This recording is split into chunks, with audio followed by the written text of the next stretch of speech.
मैं रोशन। मैं झारखंड के एक शहर में रहता हूँ। ये घटना जो मैं आज आपको बताने जा रहा हूँ, ये घटना मेरे साथ आज से तकरीबन 12 साल पहले हुई थी। उस वक्त मैं 16 साल का था। मेरे शहर से मेरे नाना नानी का गांव 45 किलोमीटर की दूरी पर था। दिवाली और गर्मियों की छुट्टियां मैं हमेशा मेरे नाना नानी के यहाँ ही मनाता था, क्योंकि नाना नानी के यहाँ पर दिवाली और गर्मियों की छुट्टियां मनाने के लिए मेरे मामा मामी और मेरे मामा का लड़का जो मेरा ही हम उम्र था वो भी आता था और हम वहाँ पर बहुत ज़्यादा मौज मस्ती करते थे। मेरे नाना नानी तो मुझसे बहुत ज़्यादा प्यार करते ही थे, लेकिन मेरे मामा मामी भी मुझसे बहुत ज़्यादा प्यार करते थे। और सतीश की तो बात ही छोड़ो। सतीश मतलब मेरे मामा का लड़का, वो और मैं वहाँ पर बहुत ज़्यादा मस्ती करते थे। खैर, मेरी 10वीं की एग्ज़ाम ख़त्म हुई थी और मैं अपनी बैग भर के मेरी माँ और पिताजी को प्रणाम करके अपने नाना नानी के यहाँ पर गर्मियों की छुट्टियां मनाने के लिए चला गया। वहाँ पर मैं अब 2 महीने रहने वाला था। कुछ ही देर में बस से मैं नाना के गांव पहुंचा। जब मैं बस से अपनी बैग लेकर उतर रहा था तो मेरे नाना नीचे बस के दरवाजे के पास ही खड़े थे। जब मेरी नज़र उन पर गई तो वो मुझे देखकर मुस्कुरा रहे थे। फिर मैंने बस से उतरकर उनके पैर छुए और उनके गले मिला और मैंने उनसे पूछा, अरे नाना जी, आप यहाँ कैसे? तो वो मुझे बोले, अरे बेटा, निधि ने मुझे फोन करके बताया था कि रोशन आपके पास आ रहा है, इस वजह से मैं यहाँ पर आया। तो मैंने उन्हें ठीक है बोला और फिर हम दोनों घर के लिए निकल गए। जब हम घर पहुंचे तो वहां पर मेरे मामा मामी और सतीश भी आया हुआ था। उन्हें देखकर मैं बहुत ज़्यादा खुश हुआ, क्योंकि वो हमेशा मेरे आने के बाद नाना नानी के घर आते थे, लेकिन इस बार वो मेरे से पहले ही नाना के घर आ गए थे। खैर, मैं जल्दी से घर में जाकर फ्रेश हुआ और फिर हम सब ने रात का खाना खाया और अपने आंगन में बैठकर हम सब लोग बातें कर रहे थे। अब रात के तकरीबन 11 बज चुके थे तो नानी हमें बोली, अरे चलो, बहुत रात हो गई है, अब सो जाते हैं, सब लोग आराम करो। फिर हम सब लोग घर के अंदर आए। दोस्तों, मेरे नाना जी का घर एक हॉल, एक किचन और 2 बेडरूम थी। वो दोनों बेडरूम एक दूसरे के आगे थी। एक बेडरूम में मेरे नाना नानी सो गए और एक बेडरूम में मेरे मामा मामी सो गए। मैं और सतीश हम दोनों भी हॉल में ही सो गए। मुझे थोड़ी ही देर में बाथरूम आई। उस वक्त रात के तकरीबन 2 बज चुके थे। मैं मेरे नाना नानी और मेरे मामा मामी के बेडरूम के आगे से चलते हुए बाई ओर मुड़ा, क्योंकि बाई ओर बाथरूम थी। मैंने जल्दी से बाथरूम की और फिर से आकर मैं सो गया। वहां रहते रहते अब मुझे तकरीबन 15 दिन हो चुके थे। एक दिन अचानक नाना की बहुत ज्यादा तबीयत खराब हो गई। हमने जल्दी से डॉक्टर को बुलाया। डॉक्टर ने कुछ दवाई दी और डॉक्टर चले गए। नाना को अब ठीक से चलने भी नहीं आ रहा था। उस वजह से वो एक बड़ी सी लकड़ी के सहारे चल रहे थे। ऐसे ही 2-3 दिन चले गए, लेकिन नाना की तबीयत अब कुछ ज्यादा ही बिगड़ती हुई जा रही थी, क्योंकि नाना के ऊपर दवाई का कुछ भी असर नहीं हो रहा था और 2 दिन बाद नाना की मौत हो गई। दोपहर तक सारे मेहमान नाना के घर पर आए। सब लोग बहुत ज्यादा रो रहे थे। मेरी माँ, नानी और मैं भी बहुत ज्यादा रो रहा था। नाना की लाश को हॉल में एक दीवार से सटा कर बैठाया था। उनके माथे पर 1 रुपए का कॉइन लगाया था। उनके नाक में कपास डाला हुआ था। उनकी आंखें पूरी तरह से बंद थी और उनका मुंह थोड़ा सा खुला हुआ था। खैर, सब रोना धोना होने के बाद शाम के 5 बजे नाना की लाश को मैंने, मामा ने और कुछ दूसरे लोगों ने कांधा दिया। फिर हम नाना को लेकर शमशान में ले गए।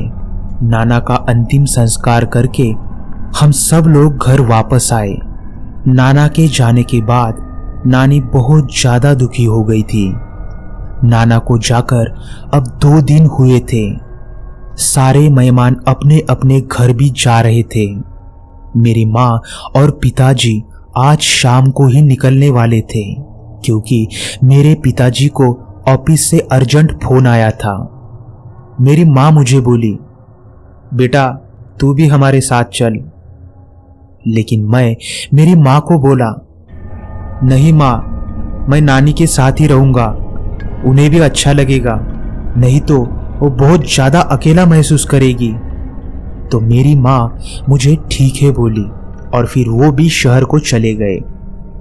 अब घर में मैं, सतीश, मेरे मामा मामी और मेरी नानी, हम 5 लोग ही थे। हमने रात का खाना खाया और सोने चले गए। मैं नानी के कमरे में गया क्योंकि वो बहुत ज्यादा दुखी थी। फिर मैंने उन्हें थोड़ा सा धीरज दिया और थोड़ी ही देर में नानी सो गई। फिर मैं भी हॉल में सतीश के पास आया और सो गया। अब नाना को जाकर तकरीबन 7 से 8 दिन हो चुके थे। अब नानी भी थोड़ी सी नॉर्मल हो चुकी थी। ऐसे ही एक रात जब हम लोग सोए हुए थे, उस वक्त रात के तकरीबन 11 बज चुके थे। सतीश मेरे बाजू में सोया हुआ था, लेकिन मुझे उस रात नींद नहीं आ रही थी, तो मैं मेरे मोबाइल में गेम खेल रहा था। तभी अचानक ही मुझे बाथरूम का नल शुरू होने की आवाज आई। मैंने मेरा मोबाइल पलंग पर रखा और मैं धीरे धीरे बाथरूम की तरफ निकल पड़ा। कुछ ही पल में मैं बाथरूम तक पहुंचा और बाथरूम के अंदर झांकने लगा तो बाथरूम का नल शुरू था, लेकिन अंदर कोई भी नहीं था। मुझे थोड़ा अजीब लगा। मैंने जल्दी से वो बाथरूम का नल बंद किया और मैं मेरे नाना नानी और मेरे मामा मामी के बेडरूम के आगे से चलते हुए हॉल में आया। तभी मेरी नजर हमारे पलंग के पास के दीवार पर गई, जहां पर कुछ दिन पहले नाना जी को बैठाया था। वहां देखने के बाद मुझे थोड़ा डर लग रहा था, क्योंकि वो मेरे नाना जी थे ठीक है, लेकिन अब वो हमारे बीच में नहीं थे। मैं वहां पर देख रहा था तो मुझे उस दिन जिस हालत में नाना जी को बैठाया हुआ था वो पूरी बात याद आ रही थी। लेकिन तभी किचन में कुछ गिरने की आवाज आई और मैं एकदम से घबरा गया। अब मैं डरते डरते ही किचन में गया तो किचन में एक चूहा मुझे दौड़ता हुआ दिखाई दिया। मैंने सोचा शायद चूहे की वजह से पानी का गिलास गिरा होगा। मैंने वो गिलास उठाया। मैं थोड़ा सा डर गया था, उस वजह से मैंने पास में रखे हुए बर्तन से थोड़ा पानी पिया। फिर मैं पलंग पर आकर सो गया। कुछ ही देर में मुझे किसी लकड़ी की आवाज आने लगी और उस वजह से मेरी नींद खुली। वो आवाज ऐसी लग रही थी कि मानो कोई उस लकड़ी को लेकर चल रहा हो। मैंने घड़ी में देखा तो रात के 2:20 हो रहे थे। मैं थोड़ा सा नींद में होने की वजह से मुझे कुछ भी समझ नहीं आ रहा था कि आखिर वो आवाज कहां से आ रही है। लेकिन अब मुझे ऐसा लग रहा था कि कोई धीरे धीरे उस लकड़ी से चलते हुए हमारी हॉल की तरफ आ रहा है। मुझे अब बहुत ज्यादा डर लग रहा था। सतीश पूरी तरह से नींद में था। गर्मी का मौसम होने के बावजूद डर की वजह से मैंने जल्दी से पास में रखी चद्दर अपने ऊपर ओढ़ ली और चद्दर की होल से मैं बाहर का देख रहा था। कुछ ही देर में उस लकड़ी के सहारे चलते हुए एक आदमी मुझे हमारे हॉल में खड़ा दिख रहा था। मैं घबराते हुए मेरी चद्दर के अंदर से उस आदमी को देख रहा था।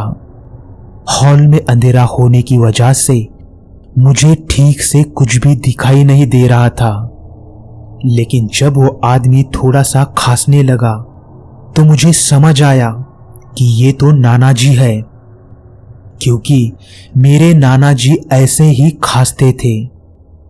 नाना जी ने सफेद धोती और सफेद शर्ट पहना हुआ था। वो हॉल में सब जगह इधर उधर देख रहे थे।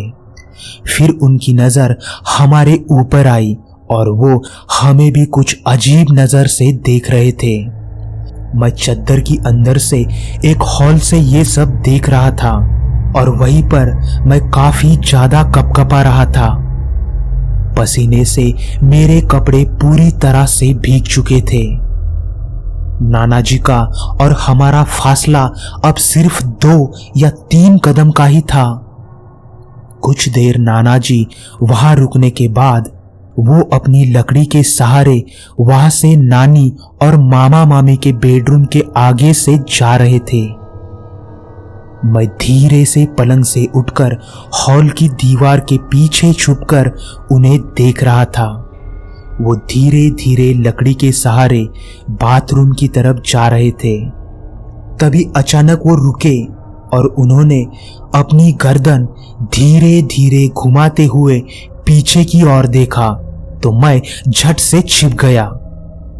कुछ ही देर में ऐसा ही उस दीवार के पीछे खड़ा रहने के बाद मैंने फिर से धीरे से छिपकर देखा तो नाना जी मेरे ही सामने खड़े थे और वो मुझे ही घूरे जा रहे थे।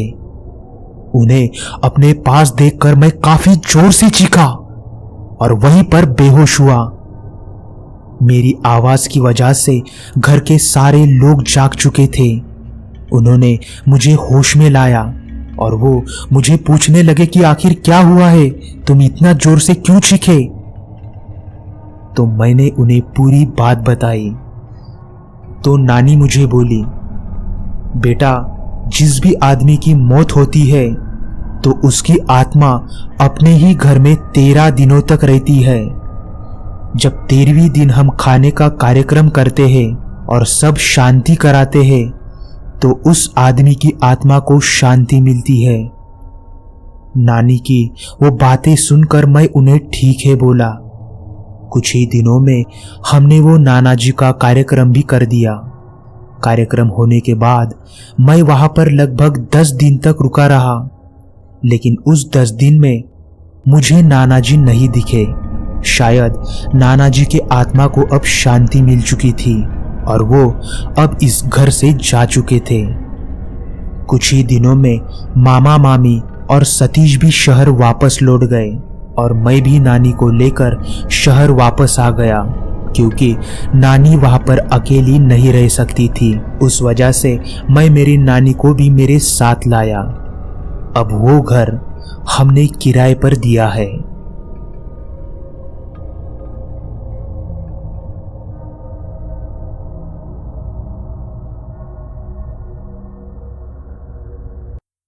तो दोस्तों, आज के लिए बस इतना ही। अगर कहानी अच्छी लगी हो तो उसे लाइक, शेयर, कमेंट और चैनल को सब्सक्राइब ज़रूर कर दीजिए, ताकि आपको ऐसी ही डरावनी कहानियाँ सुनने को मिल सके। तो चलिए दोस्तों, अब हम मिलेंगे कल रात ठीक 10 बजे। तब तक के लिए अपना और अपने परिवार का ख्याल रखिए।